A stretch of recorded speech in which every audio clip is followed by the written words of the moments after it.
ஓம்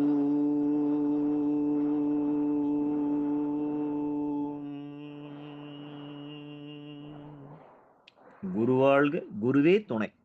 நேற்றைய பதிவின் தொடர்ச்சியை பார்ப்போமா? வாயுக்கள் 5, உபவாயுக்கள் 5. வாயுக்கள் 5, அவை இயங்கும் தொழில்கள் 5.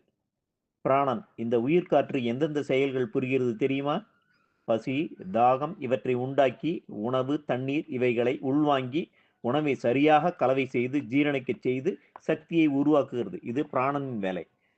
அபானன், இது மலக்காற்று, அதாவது அசுத்தங்களை வெளியேற்றும் காற்று. உண்ட உணவை ஜீரணமாக்கி அதன் ரசம் சக்தியாகவும் அந்த உணவின் திப்பி மலமாக மூத்திரமாக வெளியே வருகிறது.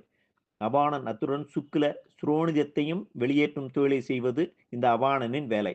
வியானன், இது தொழில் காற்று என்று அழைக்கப்படுகிறது. இது உடம்பின் இயக்க கதிக்கு துணையாக நின்று தோல் மூலமாக ஸ்பரிச உணர்வை அளிப்பது, அதாவது தொடு உணர்வையும் குளிர், வெப்பம் போன்ற இயற்கை மாற்றத்தையும் உணரச் செய்து உண்மையை அறிவிப்பது.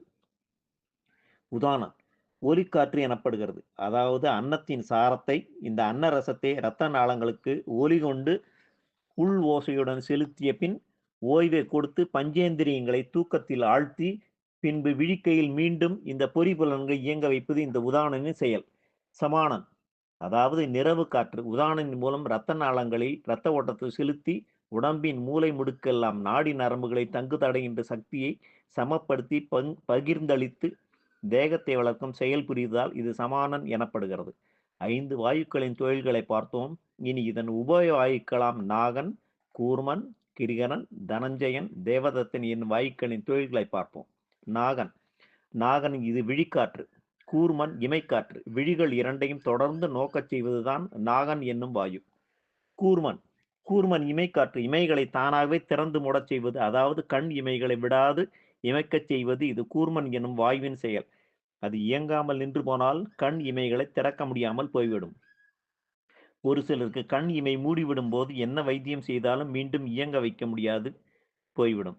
இத்துடன் இது முக்கல், முனகல் போன்ற தன்மையை தூக்கத்திலும் விழிக்கையில் சோம்பல், திமிரல் என்னும் நெட்டுயிர்ப்பு என்னும் காரியங்களை நிகழ்த்துகிறது. கிரிகரன், தும்மல் காற்று. உடம்பில் சேரும் தேவையற்ற காற்றை தும்மலாக வெளிப்படுத்தி வெளியேற்றும் காற்று.